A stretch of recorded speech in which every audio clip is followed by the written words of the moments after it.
voilà, à deux côtés.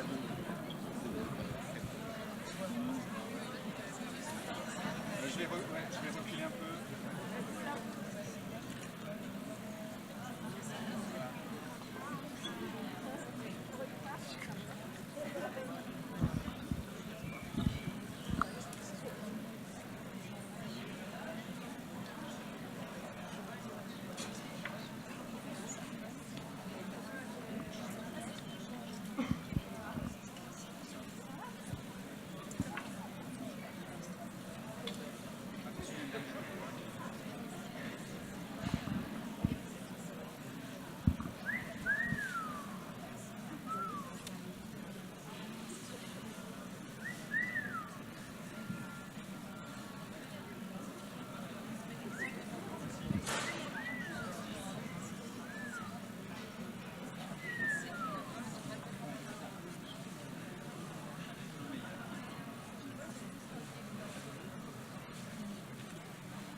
Mesdames, Messieurs, bonsoir. Merci d'être avec nous ici, dans ce cube du nouveau campus de la HEAD, magnifique cube, ou en direct sur Facebook, c'est une nouveauté cette année. Bienvenue à tous les utilisateurs de Facebook, que vous soyez chez vous ou dans les transports publics. Bienvenue pour cette remise de 3e prix artistique Croix-Rouge HEAD Genève. Alors ce prix remis ce soir consacre une création artistique en art visuel, design ou cinéma. C'est un partenariat entre la Croix-Rouge genevoise, le CICR et la Haute École d'Art et Design, la HEAD. L'objectif de ce prix est d'encourager et d'honorer le lien entre art et humanité. Pour la première fois cette année, en plus du traditionnel prix du jury, qu'on verra tout à l'heure, il y aura un prix du public. Vous pourrez voter dans un petit moment, ici, avec vos téléphones portables, via un SMS, ou aussi chez vous, si vous nous suivez sur Facebook. Alors avant d'évoquer ces deux prix, on va revenir sur la performance que vous avez pu voir d'Anne-Lise Tacheron. Déjà, je pense qu'on peut l'applaudir pour cette magnifique performance.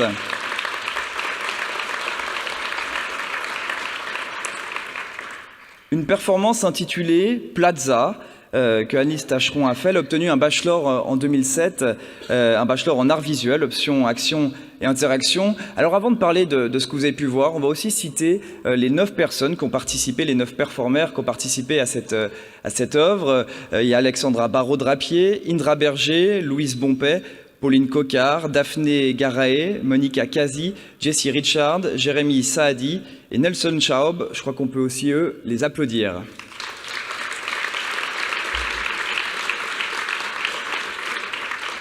Alors vous avez pu le voir, cette performance dans un silence quasi religieux.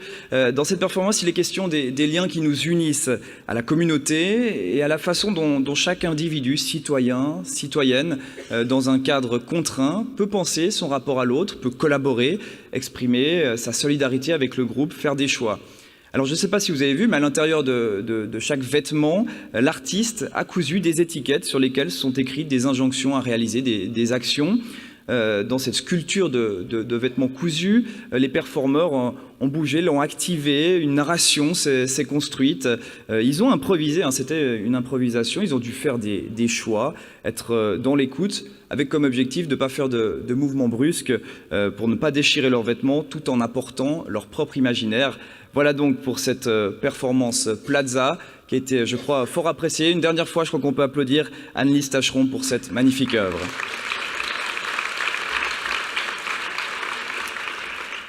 Alors on va parler des différents prix. J'invite tout d'abord sur scène Maître Pedrazzini, président de la Croix-Rouge genevoise.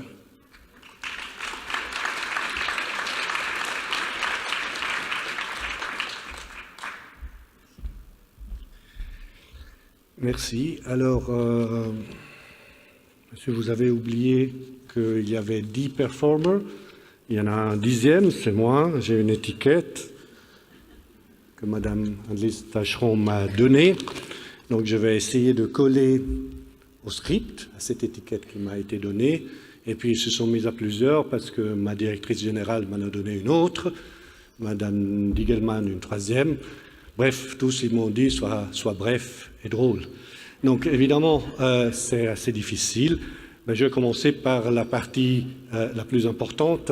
C'est remercier nos hôtes, nos amis, vous tous, mais d'abord la sénatrice genevoise, Henri Pasquier, qui nous fait l'amitié d'être là. C'est une grande amie de la Croix-Rouge genevoise, merci beaucoup. Madame Anja Wiedengelpa, la chancelière de la République et canton de Genève, République qui nous a vu naître comme Croix-Rouge genevoise et qui nous fait aussi l'amitié d'être très proches. Je remercie aussi, et ça c'est quand même un privilège que je voulais laisser à personne, nos sponsors. Parce que nos sponsors, comme vous pouvez l'imaginer, sont ceux qui nous ont permis de faire cette soirée qui, chaque année, est un peu mieux. La Ville de Genève, le premier sponsor, la banque CPCI, compagnie privée de conseil et d'investissement, qui est un ami fidèle, les caves de Genève, qu'on apprécie et on appréciera surtout après, et Fleurion. Cela dit, il me reste à vous expliquer en 2 mots, peut-être un peu moins, les liens entre l'art et l'humanité, les liens entre la Croix-Rouge et Genève. Pourquoi on est là ce soir? On est là parce que les mêmes personnes, les mêmes racines d'entrepreneurs, artistes, scientifiques, humanistes et philanthropes, se sont retrouvés un moment, il y a 150 ans, dans une classe dirigeante unique à Genève. C'était ceux qui ont inventé ce qu'aujourd'hui on appelle les entrepreneurs sociaux. Ceux-là, ils ont inventé les entrepreneurs philanthropes. Ils ont inventé les entrepreneurs humanistes. C'est donc ces liens-là, chargés de cette histoire industrielle, que le prix Croix-Rouge Aide Genève se célèbre aujourd'hui dans ce site chargé d'histoire industrielle. C'est ici que ce prix que nous voulons décerner en souvenir de ces hommes, mais aussi et surtout pour honorer ce dynamisme typique et si précieux de Genève. Et nous souhaiterions aussi faire en sorte que ce prix, comme toutes nos autres activités, et je ne parle pas que celle de la Croix-Rouge genevoise, aussi celle de la RAID, celle du CICR, nous souhaiterions que ces entrepreneurs précurseurs, aujourd'hui, continuent cette histoire. Et nous sommes certains, je suis certain, que assis dans le public ou quelque part nous regardant via Facebook, il y a un jeune homme ou une jeune femme, pourquoi pas, de valeur, conscient de sa valeur, qui est en train de mûrir en son fort intérieur une belle ambition de perpétuer cette lignée d'hommes exceptionnels qui ont fait que Genève est résolument tournée vers l'ouverture, vers le monde. Ceci me permet de rappeler et de terminer. Rappeler au public que la Croix-Rouge genevoise est une start-up qui a désormais 150 ans. Mais elle veut continuer à être une start-up. Et la preuve, c'est qu'on est arrivé à organiser cela avec une petite équipe très dynamique. Et donc, j'ai le plaisir de remercier d'abord Madame Digelman et son équipe qui ont fait un travail mémorable et remarquable. Je dois remercier évidemment l'équipe du CICR, Mélanie Effinger et tout son team. Et je ne pourrais pas oublier évidemment l'équipe qui nous héberge, qui nous invite, Gilles Forster et Sandra Moudrojna de la RAID, qui ont fait dans une très belle organisation ce que cette soirée est. Merci au public, merci à ceux qui nous regardent depuis Facebook. Je vous souhaite à tous, toutes et à tous, une excellente soirée.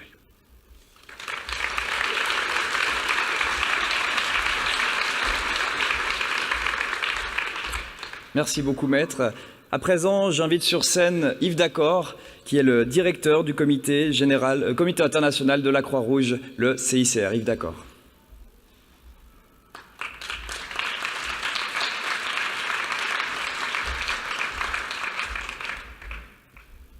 Mesdames et messieurs, bonsoir. Je suis très heureux d'être avec vous. Comme vous le savez sans doute, un prix, surtout ce prix-là, Croix-Rouge Aide, est à la fois l'occasion de célébrer nos liens, notre amitié, notre travail commun, mais il est aussi peut-être l'occasion de se poser les bonnes questions, ou la bonne question. Et en ce qui nous concerne, et je pense que c'est vrai pour vous tous, si vous travaillez dans l'humanitaire ou si vous êtes intéressé par l'humanitaire, une des questions qui nous occupe, qui nous traverse, c'est de savoir aujourd'hui quels sont les besoins humanitaires des gens qu'on cherche à aider, dans les conflits, dans nos sociétés, dans la détresse. Quel est le besoin humanitaire de l'autre? Dans quelle mesure je ne suis pas en train de projeter ma propre vision, mes propres hypothèses de travail sur l'autre? C'est vraiment un enjeu qui reste fondamental. Aujourd'hui, si j'écoute mes équipes, celles du CICR en Syrie par exemple, quand elles vont à Homs, quand elles vont à Idlib ou à Alep, quand elles s'assiedent avec les gens, ce qu'elles entendent aujourd'hui, ce n'est pas que les gens disent pas seulement « j'ai besoin d'eau, j'ai besoin de nourriture », mais ces jours, ils disent « j'ai besoin de Wi-Fi », partout, toujours. Pour eux, leur priorité, c'est souvent le Wi-Fi. Aujourd'hui, à Maïdougouri, qui est une ville au nord-est Nigeria, qui est vraiment au cœur d'un des conflits les plus violents actuels, qui est le conflit que pose Boko Haram avec le gouvernement nigérien, qui fait des centaines de milliers de déplacés et de victimes, au cœur de ça, dans des conditions incroyables. Quand on s'assied avec les gens, on les écoute, évidemment il y a des enjeux de protection, évidemment il y a des enjeux de santé, mais une des premières choses qui émergent comme un besoin humanitaire, c'est l'éducation. Les gens vous disent dans des conditions incroyables, j'ai besoin d'éducation. Wi-Fi, connexion, éducation, qu'est-ce que ça nous dit? Ça nous dit, en tout cas c'est comme ça que je le sens, ça nous dit que les gens, au-delà de leurs besoins, j'allais dire physiques et psychologiques, ils ont besoin de se projeter, ils ont peut-être besoin de se créer un futur, ils ont besoin de rêver, de penser que c'est possible. Et là, j'aimerais juste vous laisser avec une question que permet ce prix. Peut-être qu'au fond, l'art, c'est un besoin humanitaire. Peut-être que l'art répond à un besoin humanitaire, qui est de se projeter, de penser ensemble, de regarder la réalité différemment pendant un moment. Et peut-être que c'est un besoin humanitaire qui n'est pas seulement ceux des gens en Syrie ou au Nigeria, mais peut-être que c'est le besoin humanitaire des gens qui sont ici dans cette salle. Pensez un moment, l'art comme besoin humanitaire. Bonne soirée.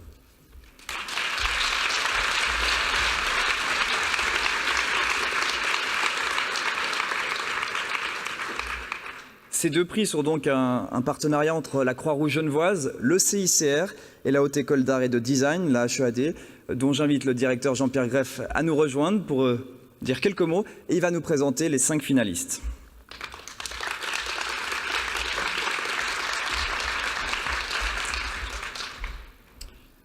Merci à vous, peut-être plus que 5 mots. On m'y a encouragé, et c'est un vice auquel je réponds volontiers. Bonsoir, mesdames et messieurs, chers amis de la Croix-Rouge et de la HEAD Genève.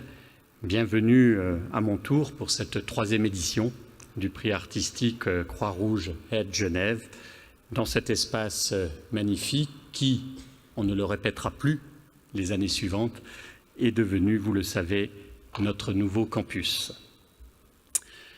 Ce prix, je voudrais d'abord y insister, il a été voulu par la Croix-Rouge et par elle seule. Et cela a été rappelé également, il y a un moment, il a été créé pour très précisément encourager et honorer le lien entre art et humanité. Il va sans dire que d'emblée, je souscris pleinement à ce qui vient d'être proposé, à savoir l'art comme besoin humanitaire. Nous en sommes évidemment profondément convaincus. Alors, quelques mots à propos de cette relation sur laquelle on pourrait bien évidemment disserter très longuement. Dans ses lettres sur l'éducation esthétique de l'homme, le philosophe et poète allemand Schiller pose la relation de l'art et de l'humanité en ces termes. L'art est l'accomplissement de l'homme dans son humanité, en tant qu'individu et animal politique. L'art est l'accomplissement de l'harmonie personnelle et de l'harmonie politique. La relation paradoxale de l'art, issue d'une subjectivité, mue par un ressort d'abord intime, au politique, cette relation au politique, traverse l'histoire de l'art dans son entier, ne cessant d'interroger le rôle dévolu à l'art et la position qu'occupe l'artiste dans la cité, dans l'élaboration quotidienne de ce qui fait société, de ce qui fait monde, ne cessant par là même de questionner la responsabilité qui incombe à l'artiste ou plus généralement au créateur ou à la créatrice. Les prix qui seront décernés ce soir, le prix artistique Croix-Rouge HEAD Genève et le prix du public, qui est une novation particulièrement heureuse, je crois, eh bien, les prix que nous célébrerons ou que nous décernerons cette année pour la 3e fois sont là pour précisément nous rappeler cela. Notre école, singulièrement, je l'espère, poursuit l'ambition de former des artistes, des designers, des cinéastes ou encore des acteurs et des actrices inventifs du monde des arts et de la culture qui s'engagent dans la société, qui développent des outils critiques et s'y affirment comme des auteurs pleinement conscients des enjeux sociaux et politiques de leur époque. Contre la logique commune du spectaculaire médiatique, désaffecté ou inconsistant en termes de pensée, contre le risque généralisé du simulacre, leurs projets soutiennent un effort de construction, l'élaboration d'un propos, la recherche d'un état de conversation délibérément dans et avec le monde. Leurs propositions revêtent non seulement une dimension éminemment symbolique, mais encore une dimension volontiers opératoire, ouvrant, je cite, dans le monde des rainures telles que le monde s'y engage, disait le poète Francis Ponge. Ces prix décernés par la Croix-Rouge sont pour notre école un signe très fort de reconnaissance du travail mené en son sein auprès de ses étudiantes et étudiants et de la position que l'école entend occuper dans la cité. Ces prix sont avant tout lestés du puissant héritage humanitaire que perpétue Genève. Ils sont une forme de legs que nous recevons, qui honore et qui oblige toute la communauté de l'école et en premier lieu ses étudiantes et ses étudiants. Et c'est pourquoi, je le répète d'année en année, mais c'est profondément vrai, parmi les prix nombreux que nous décernons, nous avons cette chance, très sincèrement, ce prix Aide Croix-Rouge a pour chacun et chacune au sein de l'école une saveur très particulière. C'est bien cette charge symbolique-là et ces enjeux humanistes réassignés à l'art et à la création qui expliquent la résonance toute particulière de ces prix Croix-Rouge au sein de l'école, je viens de le dire. En témoigne cette année encore le nombre élevé de dossiers présentés par nos étudiantes et étudiants ou jeunes diplômés issus de toutes les filières des 5 départements de notre école. Questionner l'humanité, c'est aussi questionner la vulnérabilité, qui est une dimension essentielle de la condition humaine, et ses corollaires, que sont le respect de la dignité et la défense farouche des droits humains. C'est en revenir au principe d'humanité qui est le fondement de la création de la Croix-Rouge. Le rapport à l'autre nous engage, toutes et tous, mais il engage très singulièrement un artiste ou une artiste. L'œuvre d'art, dès lors que je la considère véritablement, est cela qui me fait face. Elle m'engage à un face-à-face. Elle est bien plus profondément qu'un miroir, cet objet à travers lequel je m'envisage en tant que personne. C'est en ce sens qu'une œuvre figure, fait figure, qu'elle produit l'événement d'un visage, au sens de Lévinas, ce beau mot de visage qui suggère tout à la fois le vis-à-vis et fait écho au paysage. Mais si je m'y reconnais, c'est comme un autre en devenir, menacé, comme l'est tout devenir. C'est en ce sens qu'une œuvre m'ouvre à l'altérité dont je suis fait. Je est un autre, disait Rimbaud, et constitue un éloge de la fragilité. C'est en ce sens encore que toute œuvre est un geste hospitalier. Dans l'expérience de l'altérité, de ce face-à-face avec l'autre que proposent les artistes, se noue, à suivre encore un instant Lévinas, un engagement réciproque et un sentiment de responsabilité nourri par la découverte de la vulnérabilité d'autrui. Que la découverte des travaux qui vous seront présentés dans un moment par nos jeunes artistes et pour lesquels cela a été dit, vous pourrez voter, soit portée par cette intensité et par cet impératif essentiel. Je tiens pour finir à exprimer au nom de notre école, de celles et ceux qui la font, ensemble, enseignants, enseignantes, personnel administratif et technique, étudiantes et étudiants, à exprimer donc nos remerciements très chaleureux et profonds à toutes les personnes qui ont œuvré pour la création de ce prix et pour son organisation pour cette 3e édition de ce soir. Maître Matteo, je pourrais m'arrêter là, c'est assez joli. Maître Matteo Pedrazzini, avec lequel nous avons maintenant noué une relation absolument amicale, président de la Croix-Rouge genevoise. Yves Dacor, dans le même élan, directeur général du Comité international de la Croix-Rouge, les équipes de la Croix-Rouge et en particulier Stéphanie Lambert, directrice générale de la Croix-Rouge genevoise.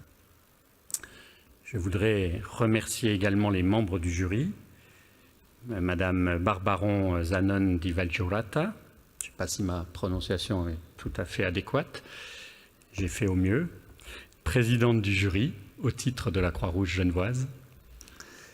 Pour le comité international de la Croix-Rouge, donc le CICR, Madame Moini Gaï-Kramer, directrice adjointe de la communication. Pour la Head Genève, enfin, ma collègue Lisiane Lechaud-Hirt, professeure et responsable de la coordination de l'enseignement et qui a cette année eu la chance de participer à ce jury. Et puis, bien sûr, les deux personnes qui ont également contribué à ce jury au titre d'expertes indépendantes. Et vous allez comprendre immédiatement à quel point elles sont expertes en la matière qui nous occupe. Isabelle Gattiker, directrice du Festival du film et Forum international des droits humains, ou sur les droits humains, j'ai un doute tout d'un coup, le FIFDH. Et Stéphanie Kramer, consultante en art auprès de Kramer Mitterrand Art Advisory, c'est juste? Ça m'expliquait que ça venait de changer un petit peu.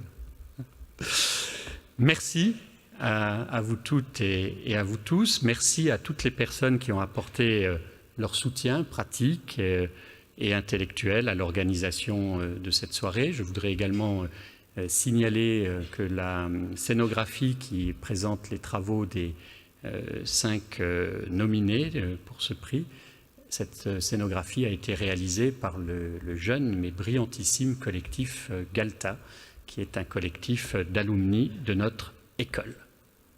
Merci enfin à vous toutes et à vous tous qui êtes présentes et présents ce soir et à qui je souhaite une très très belle soirée. Merci.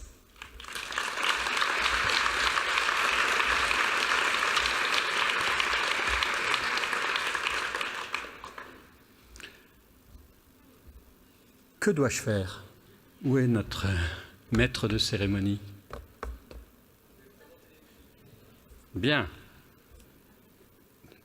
Alors je poursuis.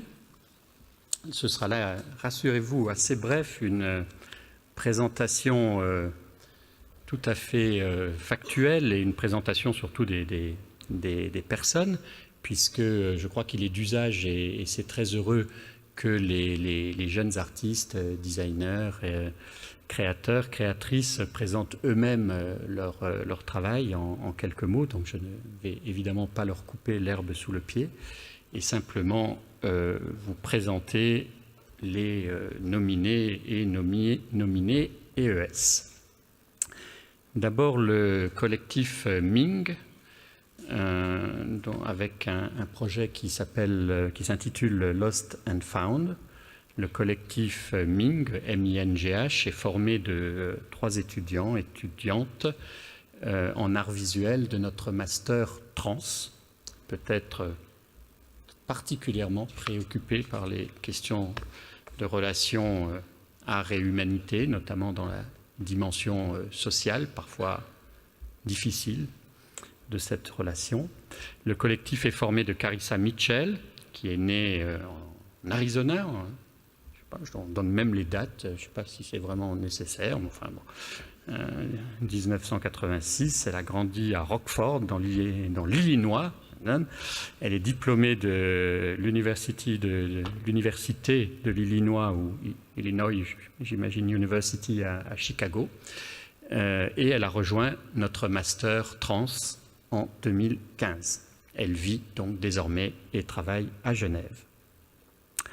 Margret Gida Johansdottir est une artiste, comme son nom l'indique, islandaise, née elle une année plus tôt, donc en 1985. Elle a étudié la photographie à l'ECAL, tout près d'ici, où elle a obtenu un bachelor, puis après lequel elle a postulé et pour rejoindre là aussi notre master trans, donc, dans lequel elle a été admise et dont elle est diplômée depuis juin dernier. Hugo Emy, enfin, est un artiste franco-suisse, né en 1989. Il possède un bachelor en travail social obtenu en 2015 dans une école sœur de la nôtre, la HETS Genève, qui, comme nous, appartient à la HESSO Genève. Diplômé également en juin dernier du Master Trans, il est l'un des fondateurs du collectif HALT qui a ouvert en 2016 l'espace d'art indépendant appelé le kiosque, avec un K au début et un K à la fin. Lost and Found est donc le fruit d'une collaboration menée par ce collectif déjà avec la maison de quartier des Libellules à Vernier, les habitants et le musée de l'Ariana. Voilà pour la présentation. Comment ça? Je suis désolé, là, pas ils me rejoignent, je fais toutes les présentations, c'est peut-être un peu, non? Aidez-moi un peu, non mais c'est votre job quand même, non? J'étais pas censé monter sur scène, c'est à vous en fait qu'incombe cette tâche de les appeler et qui présentent leur œuvre. Ah, c'est bien. Je monte volontiers sur scène. Vous me rappelez ça, mais oui, ça rajeunit un petit peu, vous êtes très... Ils sont jaunes, donc voilà. Ils viendront. Donc c'est à vous de faire cette tâche. Très bien, mais restez avec moi, ça me rassure. Il faut qu'on vous voie. Bien, alors le collectif, venez nous rejoindre s'il vous plaît. Et là, ils parlent de leur travail. Voilà. Alors bonjour, je m'appelle Hugo Emy, je suis un des membres du collectif. On s'est créé, c'est un collectif qui s'est créé dans le cadre de notre master, qui est donc un master qui envisage l'art comme un possible vecteur de transformation sociale. Le projet Lost and Found a eu pour but de reconstituer un bureau des objets trouvés en céramique avec les habitants du quartier des Libellules. On a eu le choix, dès le début du projet, de se mettre en partenariat avec la maison de quartier des Libellules, parce que c'était pour nous le meilleur catalyseur du quartier. Ensuite, on a choisi de s'associer au musée Ariana, qui est un musée très ouvert sur la cité et ses habitants. On a choisi aussi ce musée parce que c'est le musée de la céramique et du verre, et il nous semblait que c'était assez pertinent d'utiliser la technique de la terre dans ce projet, parce que c'est une matière qu'on retrouve dans toutes les cultures et qui permet donc de faciliter des échanges et des idées. Et aussi parce que c'est un matériel qui permet d'être abordé par tous les âges, autant de 4 ans à 105 ans. Le thème, donc Lost and Found, le titre de l'exposition et du projet, donc c'est Bureau des objets perdus en anglais. C'est un thème qui nous a semblé intéressant aussi parce qu'il permettait à chacun aussi de se livrer de la manière dont il le souhaitait au niveau personnel. Et puis aussi parce que ça permettait de parler de la relation qu'on a aux objets. Donc le déroulement, il s'est fait en plusieurs étapes. On a d'abord proposé aux habitants du quartier de venir visiter avec nous l'espace d'exposition qui nous a été attribué par le musée. Et ensuite, on est allé visiter les coulisses. On a eu cette chance, en fait, d'habitude on n'a pas le droit de le faire, mais pour ce projet, on nous a ouvert les coulisses du bureau des objets trouvés à Rives. On a fait les démarches pour, et on a pu découvrir toutes sortes d'histoires incroyables dans ce bureau des objets trouvés, telles que par exemple des lingots d'or qui ont été perdus en vieille ville, puis ramenés dans ce bureau des objets trouvés. Ensuite, on est donc passé à la partie pratique, donc le workshop qui s'est déroulé à la maison de quartier des Libellules, où plus de 120 habitants du quartier ont participé. Dans la joie et la bonne humeur, il y a eu aussi beaucoup d'échanges qui ont été faits, et le fait de réaliser cet atelier, ça a aussi permis de briser la glace et puis de mieux connaître les habitants du quartier. Par la suite, donc, le projet il s'est finalisé par une mise en lumière publique des objets qui ont été exposés dans les vitrines de la collection d'études du musée Ariana, qui ont été spécialement libérées à cette occasion pour accueillir notre nouvelle collection des objets perdus trouvés qui ont été réalisés dans le quartier des Libellules.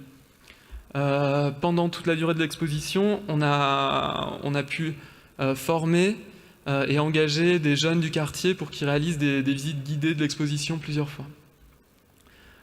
Et la toute fin du projet, elle se termine maintenant avec une édition qu'on a mis à l'exposition dans cette présentation aujourd'hui, en face de moi, où on a réalisé un booklet, donc un petit bouquin qui sera distribué avec toutes les photos du projet, des textes sur le projet, qui sera distribué le mois prochain via la maison de quartier à tous les participants. Voilà.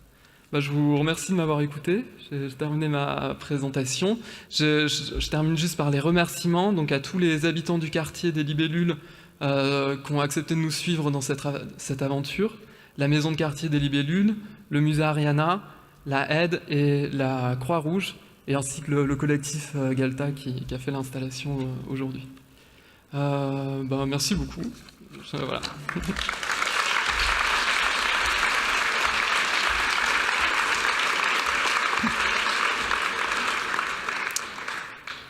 Bravo pour cette présentation et merci. Le deuxième projet nominé nous est proposé par Valentin Dubois. Le projet s'intitule Toc Toc. Toc Toc, c'est pas seulement le bruit qu'on fait en frappant je ne sais quelle porte, c'est pas non plus dans cette situation le trouble obsessionnel compulsif, quoique répétition pourrait le laisser penser, c'est en l'occurrence l'acronyme de Territoire occupé convenablement. Valentin Dubois est né en 1992. Il est originaire du nord de la France et son projet Toc Toc porte sur la commune de Calais et le rapport, vous l'avez deviné, aux populations migrantes. Valentin est diplômé d'un bachelor en architecture d'intérieur, là également décerné en juin dernier avec une mention très bien. Durant sa première année de bachelor, il a développé sous la conduite de Lynn Fontana un projet déjà engagé dans le domaine de l'architecture sociale. Et lors de sa dernière année à la HED, il a développé auprès d'Anne-Laure Gestering et Alice Dunoyer, donc ses enseignantes, des projets sociaux et sa propre méthode d'investigation dont il va sans doute vous entretenir. Valentin Dubois, vous voyez à quel point les choses parfois vont vite pour ces jeunes créateurs, est aujourd'hui déjà assistant au sein de notre département architecture d'intérieur. Valentin Dubois.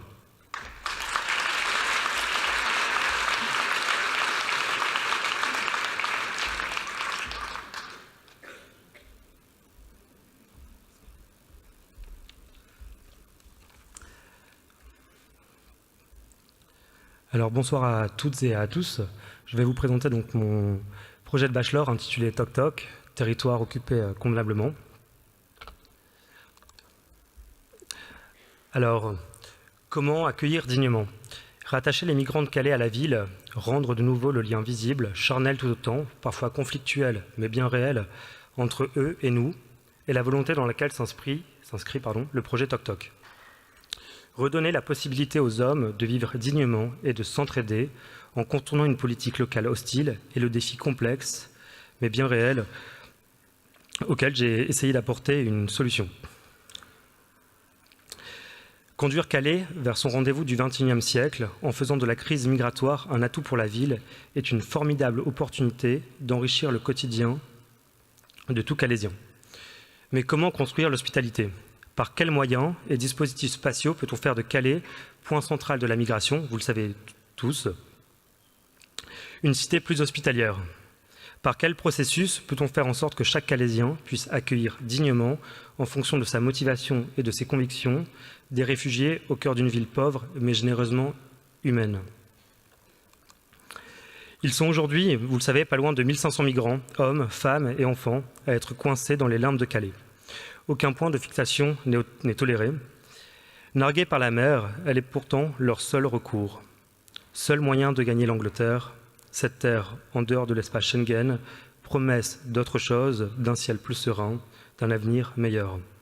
2 issues de secours, les navires qui quittent le port ou le tunnel sous la Manche. En attendant de tenter leur chance, la survie, l'errance et beaucoup d'espérance.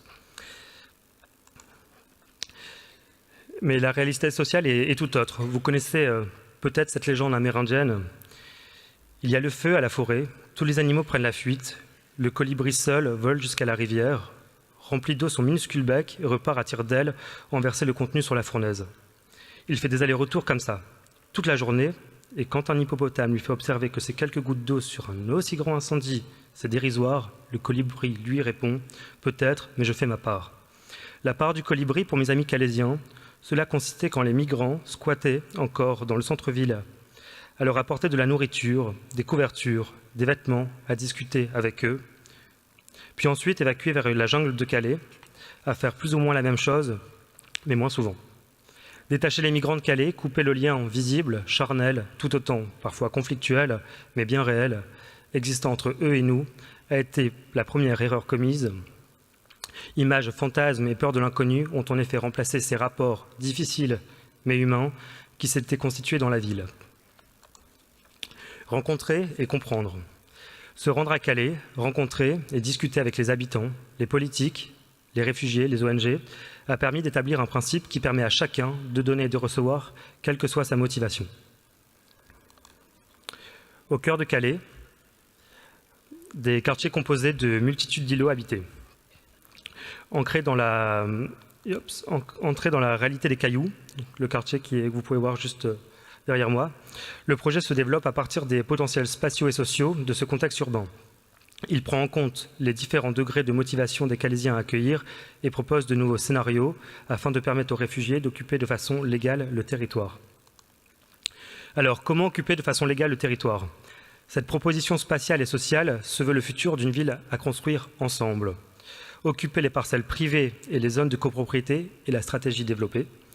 En effet, ce droit naturel qui est garanti par la Constitution française et qui figure explicitement dans la Déclaration des droits de l'homme et du citoyen de 1789 est l'un des 4 droits naturels et imprescriptibles de l'homme. Il offre donc à ceux et celles qui le souhaitent d'accueillir légalement des réfugiés au sein d'unités d'habitation dans leur quartier, dans leur propriété ou directement sous un toit commun. Alors, la stratégie d'implantation.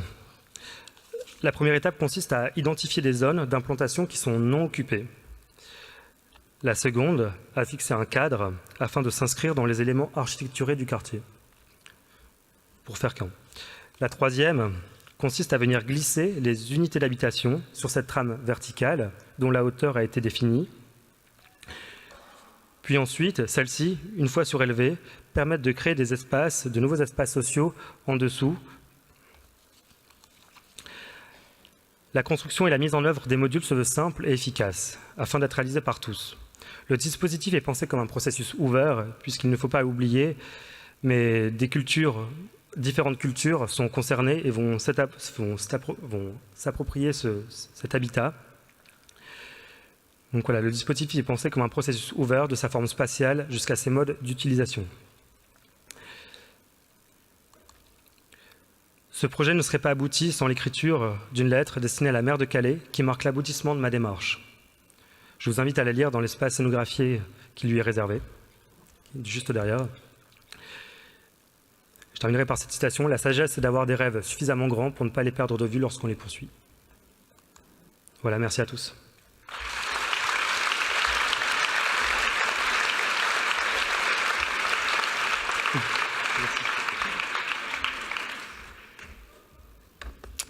Merci de cette belle et substantielle présentation.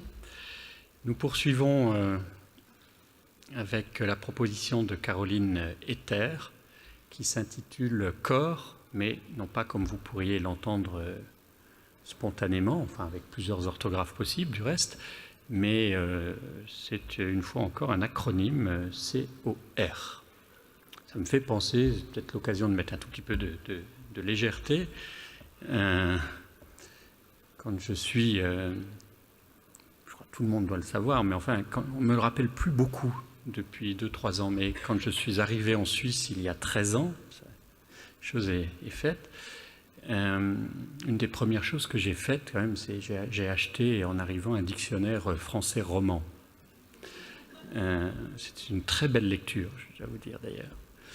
Et parce qu'en effet, m'aventurant les premières semaines jusque vers les montagnes ou les cantons voisins, etc., quand tout d'un coup j'ai compris que l'invitation à dîner de la veille avait lieu à 12h15, et quand on m'a parlé d'autres panos et autres jolies singularités, je me suis dit qu'il fallait quand même faire quelque chose, et donc j'ai acheté ce dictionnaire. Bon, une nuit m'a suffi à le parcourir, mais encore une fois, c'était une lecture tout à fait heureuse.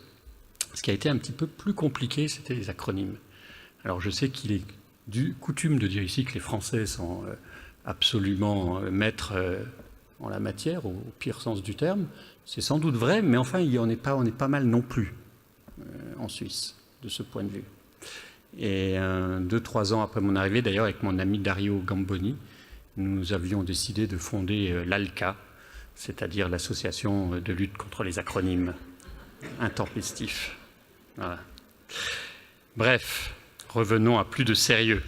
Donc, COR est l'acronyme de Centre ornithologique de réadaptation. Caroline Ether est née en 1983 à La Chaux-de-Fonds. Là, l'usage du dictionnaire est recommandé. Elle vit et travaille à Genève. Elle a rejoint la HED en 2011. Diplômée bachelor art visuel option construction en 2015. Elle est actuellement étudiante en Work Master, donc l'un de nos 3 masters en art visuel. Ses expériences passées au sein de systèmes communautaires alternatifs l'ont amenée à s'interroger sur les discours politiques, sociaux et économiques que ces modes de vie peuvent générer. Le projet COR a reçu en 2016 le prix de la photographie des droits humains. Caroline Ether.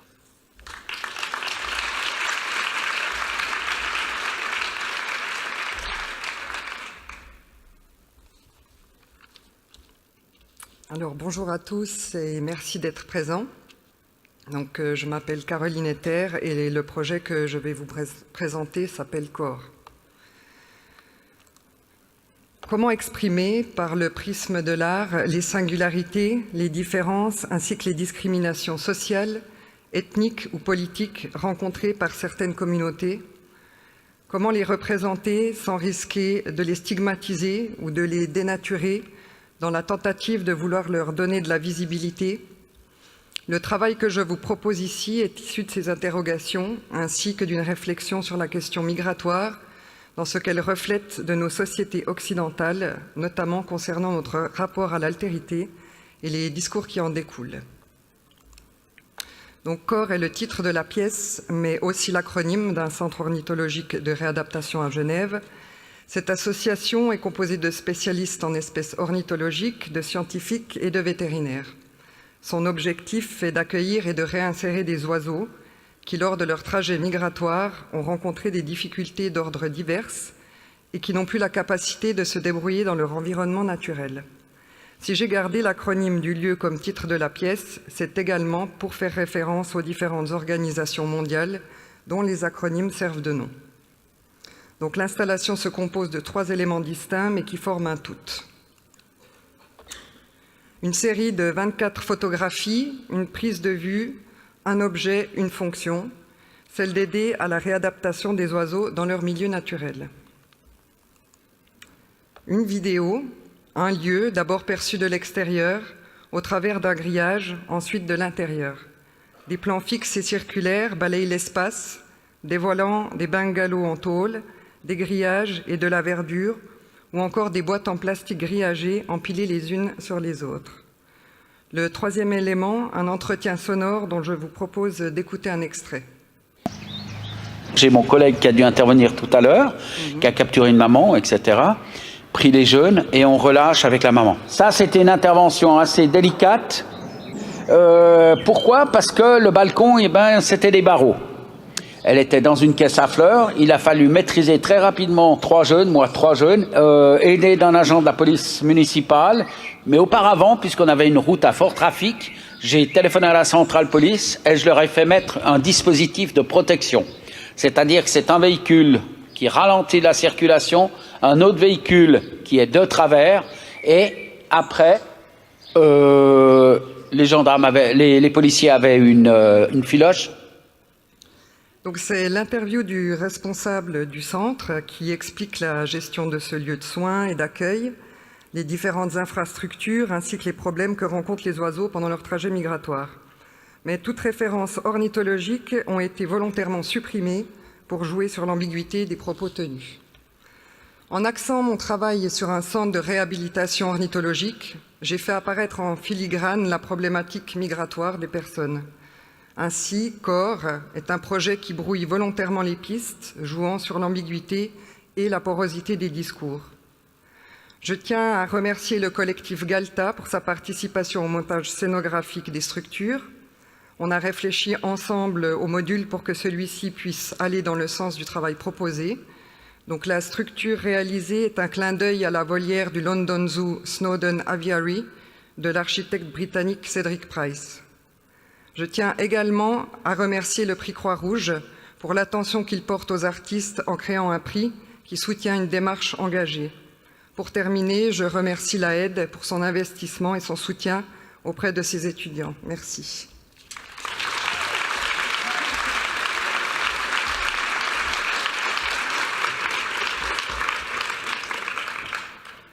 Merci de cette belle présentation à nouveau.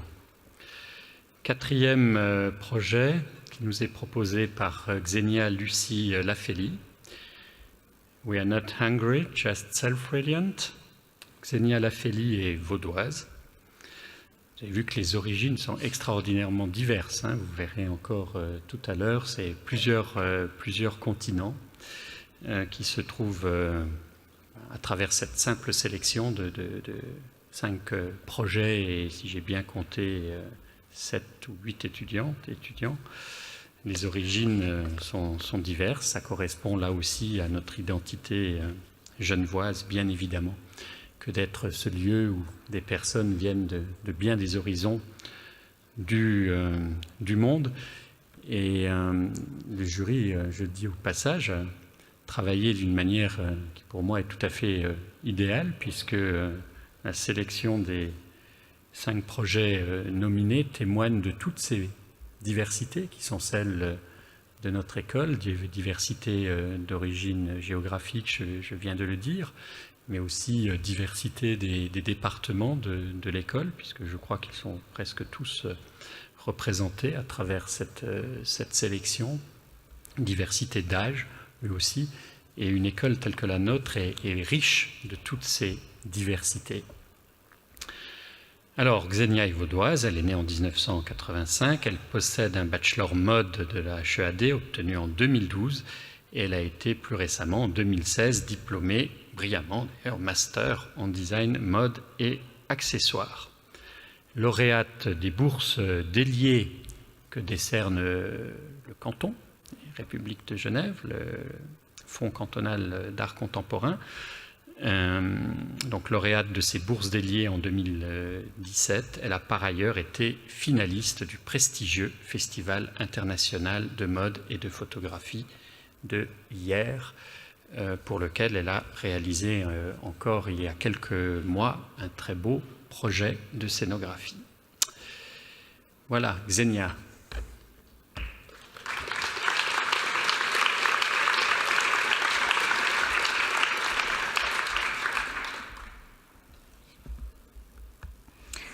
Alors bonsoir à tous, je m'appelle donc Xenia Lafeli et je vais vous présenter ce soir mon travail de fin de master en design mode. Merci avant toute chose à toutes les personnes présentes et merci surtout à la Croix-Rouge et à la HEAD de m'offrir simplement l'opportunité de partager avec vous ce travail. Il s'agit d'un projet assez important pour moi et particulièrement significatif puisqu'il m'a permis d'exprimer créativement toutes les interrogations féministes que j'ai, et en particulier celles que je nourris depuis longtemps sur la parole et la narration des femmes et des femmes artistes. Il s'agit donc d'une collection de vêtements pour hommes, inspirée par des femmes artistes, et mon désir, c'était véritablement de symboliser l'idée d'une vraie solidarité entre les femmes et les hommes. J'ai donc décidé de faire porter physiquement, mais silencieusement, le message, la narration, la parole, l'art des femmes sur le corps des hommes. Ils deviennent ainsi de véritables alliés en partageant physiquement ces points de vue encore trop souvent invisibilisés. Pour cette collection, j'ai imaginé, comme vous pouvez le voir, une communauté de femmes artistes, des femmes très différentes les unes des autres, mais qui ont toujours été pour moi des figures importantes, surtout durant mon adolescence. Elles sont toutes très différentes, mais portent en elles cette même indépendance et cette même liberté d'expression. Nikki de Saint-Phal, Georgia O'Keeffe, Louise Bourgeois, Sarah Lucas, Marguerite Duras, Buffy Summers, Simone de Beauvoir et Tracy Emin. J'ai donc réuni toutes ces femmes le temps d'une nuit pour qu'elles partagent leur histoire, leurs époques, leurs vêtements, leur art, et que chacune participe ainsi à une forme d'immense patchwork d'histoire et d'univers. Et je me suis inspirée de ce patchwork pour le poser sur le dos des hommes. Je l'ai filtré aussi au noir et blanc pour mettre un petit peu de distance. Et j'ai commencé ce travail par une recherche iconographique. J'ai pioché en fait des références assez précises à la garde-robe de ces femmes que j'ai associées les unes aux autres, comme par exemple la chasuble de Simone de Beauvoir que vous venez de voir, associée à son chemisier qui devient pour l'occasion un sweatshirt. Et puis ici, la veste de Buffy Summers associée au pantalon de Sarah Lucas. Il s'agit donc d'un clin d'œil en quelque sorte à leurs différentes époques, le tout trituré par mes propres mains. Le travail textile a en effet été déterminant dans ma collection puisqu'il s'agissait de réaliser un univers complet, global, qui soit graphiquement fort et surtout caractérisé par ce travail artisanal et manuel. J'ai choisi en fait des textiles très simples, voire pauvres, durables, principalement du coton, que j'ai ensuite transformés et sublimés par ce travail manuel. À travers des imprimés textiles que j'ai réalisés après les avoir dessinés à la main, comme vous pouvez voir ici, en m'inspirant de l'univers artistique de ces femmes, je les ai ensuite découpés, dissociés, troués, triturés, brodés, puis reformés en des formes de patchwork que j'ai ensuite appliquées sur ces pièces référencées de vêtements. Pour compléter cet univers vestimentaire, j'ai décidé de créer des bijoux, des céramiques, des couvertures et puis aussi bien sûr beaucoup de dessins. Le but était vraiment de former un univers complet qui puisse transmettre de la manière la plus directe, la plus simple et la plus humble possible aussi cette utopie de liberté et d'égalité où les hommes se font la parole silencieuse des femmes en quelque sorte. Voilà, merci beaucoup.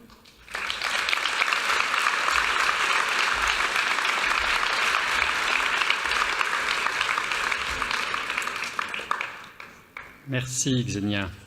Et donc nous terminons avec le cinquième projet nominé qui va vous être présenté par Claudia Ndebele. Le projet s'intitule, j'espère que je vais prononcer correctement là aussi, Biso Banaya Poto, les enfants congolais d'Europe. Claudia est diplômée en bachelor communication visuelle au mois de juin dernier. Donc vous voyez, département communication visuelle, on ne l'avait pas encore évoqué, mais le voici. Son diplôme a été assorti d'une mention très bien. D'origine congolaise, Claudia Ndebele est née et a grandi en Suisse, à Montreux. Elle est issue d'un parcours complet dans le champ de la formation professionnelle, à laquelle nous tenons beaucoup et que, comme chacun sait, nous valorisons beaucoup et d'une manière ô combien pertinente en Suisse, puisqu'elle possède un CFC de créatrice de vêtements pour dames d'abord, qu'elle a obtenu dans le canton de Vaud, puis un CFC de graphiste obtenu dans le canton du Valais, et enfin, elle rejoint l'AED dans le canton de Genève en 2014 et elle est aujourd'hui donc diplômée en communication visuelle. Donc un concentré de Romandie à elle toute seule. Claudia.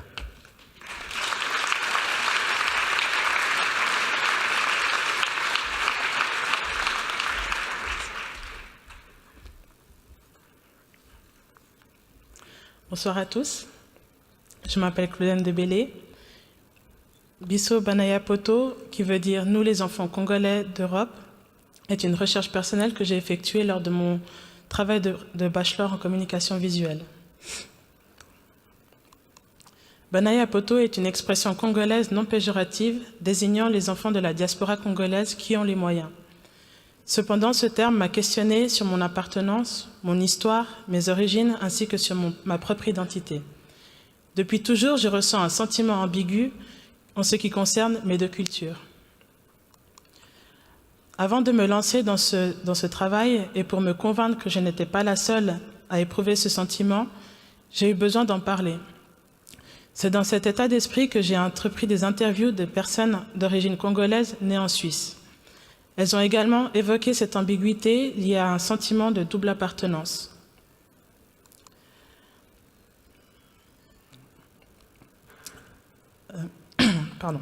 En effet, étant jeunes, nous avons tendance à définir notre identité et nos repères en fonction de l'espace géographique où nous vivons, en l'occurrence la Suisse.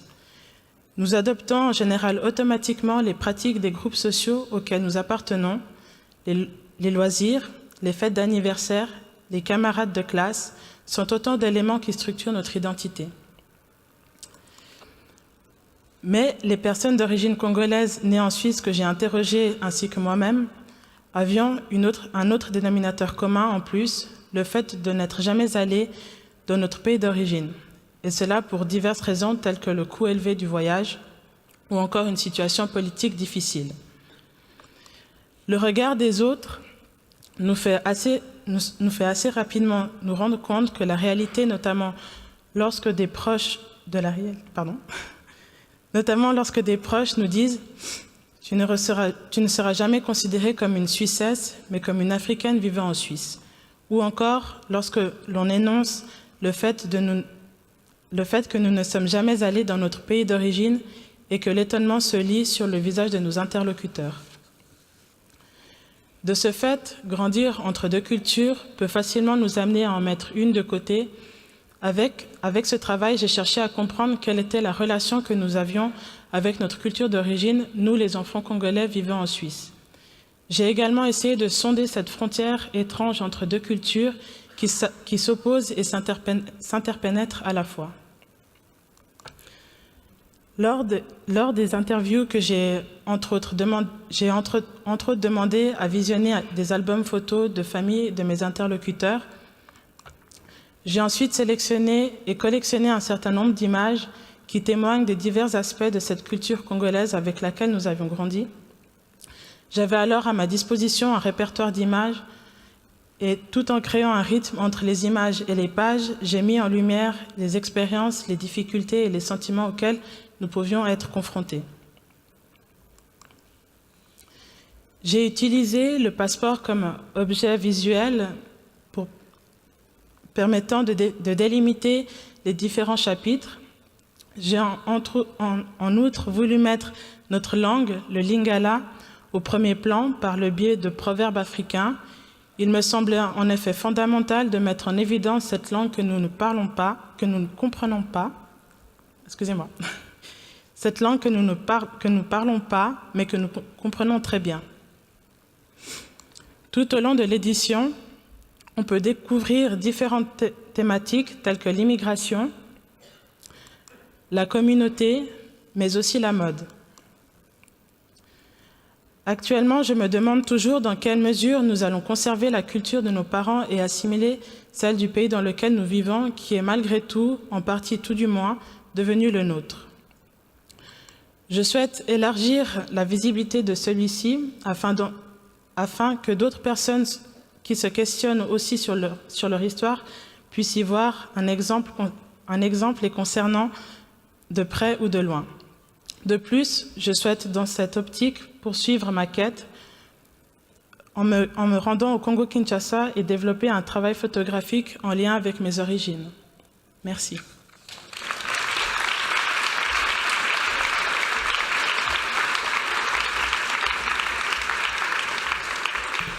Merci beaucoup, Claudia. Donc, je crois que maintenant, tout le monde attend assez impatiemment la proclamation des résultats.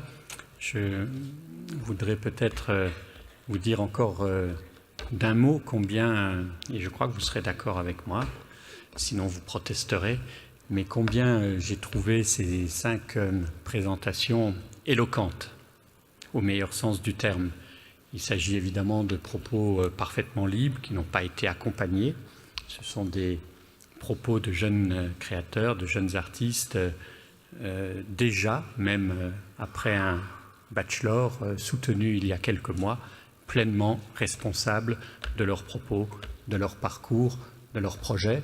Je vous disais tout à l'heure que nous tentions, nous efforcions de travailler à cela, c'est-à-dire préparer ces jeunes personnes simultanément à inventer, à constituer un objet d'art ou de design, mais ces objets, vous l'avez entendu, je crois, sont aussi des objets de pensée. Et ils sont portés avec une capacité de parole que je trouve tout à fait admirable.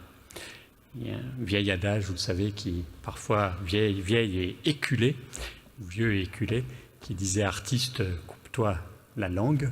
Ce n'est vraiment plus d'actualité.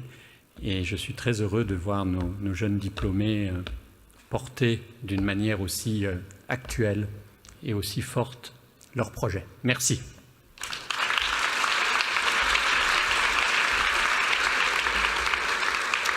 Merci beaucoup Jean-Pierre Greff. Voilà, encore bravo et merci aux 5 finalistes. 2 prix seront donc décernés ce soir. On parlera dans un instant du prix du jury.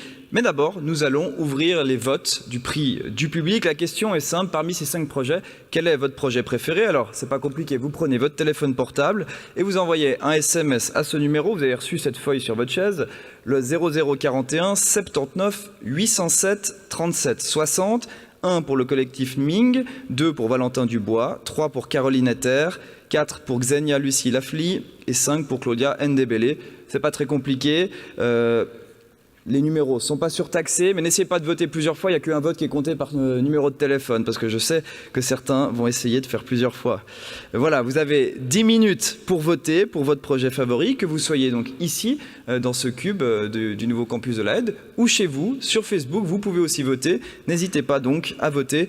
On saura dans une dizaine de minutes quel est votre projet favori. En attendant les résultats de vos votes, nous passons au prix du jury et j'invite sur scène Barbara Zanon di Valgiurata, présidente du jury.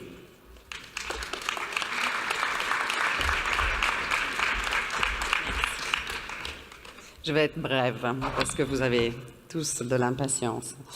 Mesdames, Messieurs, chers candidats et étudiants, chers publics d'ici et d'ailleurs via les réseaux sociaux, c'est un grand plaisir et un vrai privilège pour moi de présider le jury du prix artistique Croix-Rouge Head Genève édition 2017.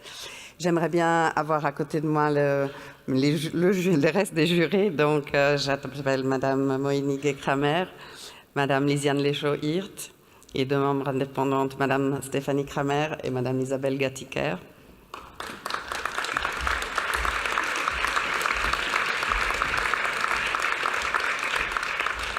Alors, je tiens à vous dire que nous étions toutes vraiment agréablement surprises et bien sûr étonnées par la richesse qualitative et quantitative des dossiers des candidats, 23.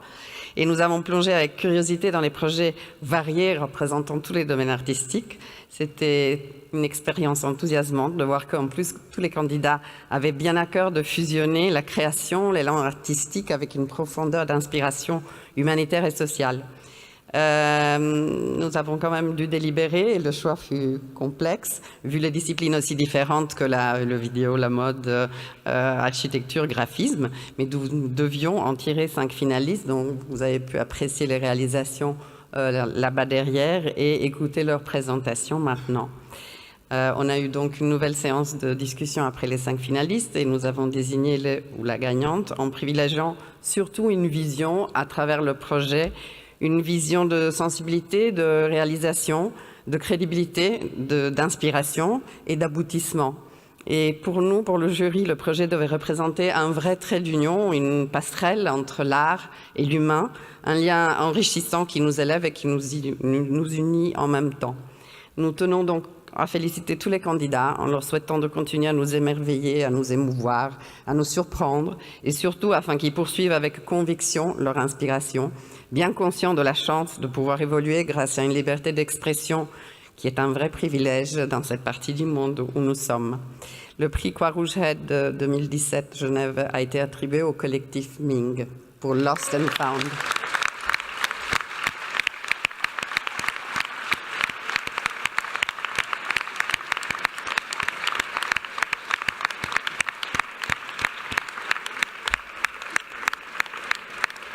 On vous attend.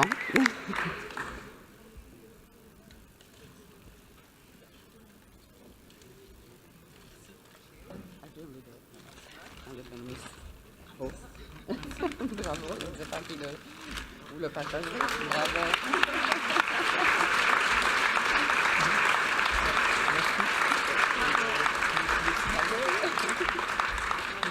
Bravo. Et encore bravo.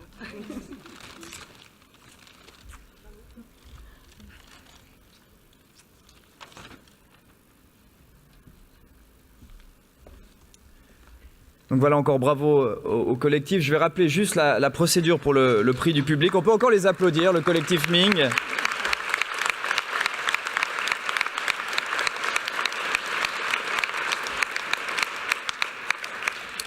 Donc je vous rappelle la procédure pour voter, que vous soyez ici ou chez vous sur Facebook. Vous prenez votre téléphone portable et vous envoyez un SMS au 079 807 37 60 avec le 1 pour le collectif Ming, 2 pour Valentin Dubois, 3 pour Caroline Etter, 4 pour Xenia Lucie Lafly et 5 pour Claudia Ndebele. Voilà, on saura dans quelques minutes qui remporte ce prix du public. Dans l'immédiat, j'invite tous les autres finalistes à nous rejoindre sur scène pour eux aussi recevoir un bouquet de fleurs. Et d'ailleurs, on peut les applaudir chaleureusement.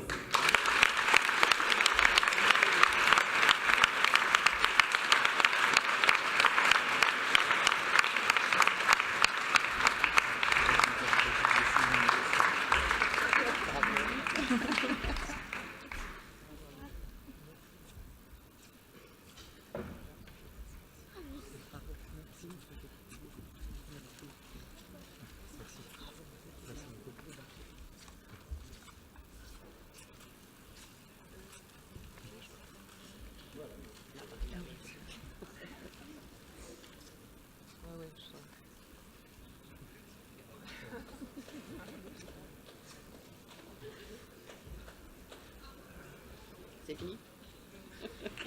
Vous allez annoncer ou on peut y aller?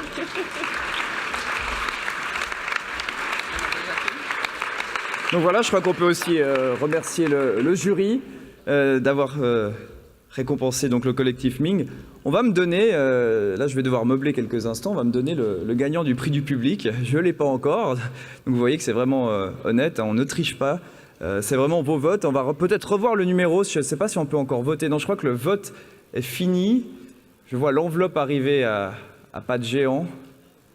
Donc voilà, on va savoir dans quelques secondes qui a gagné ce prix du public. Donc on peut le dire, hein, le prix du public, c'est un prix de 2000 francs. Le prix du jury, un prix de 5000 francs, donc c'est pas rien. On peut aussi le dire, voilà, le prix. J'adore ce moment où je suis le seul, ou presque, à savoir qui a gagné. Donc, selon vos votes, que vous soyez ici ou vos votes sur Facebook, le prix du public revient à Valentin Dubois.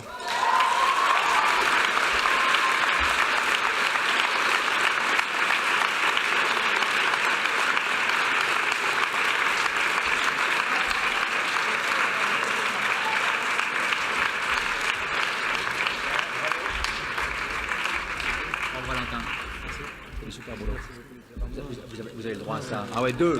Ah ouais, ouais. Valentin. Bravo. C'est la classe. Voilà. Des bouquets. Je voulais juste, j'arriverai pas à remercier tout le monde, mais merci beaucoup Anne-Laure Gastering et Alice Noyer pour m'avoir fait confiance et pour ce projet qui est plus qu'un projet, qui est une aventure. Et merci à ma famille, mes amis, à tous ceux qui sont là pour moi. Merci.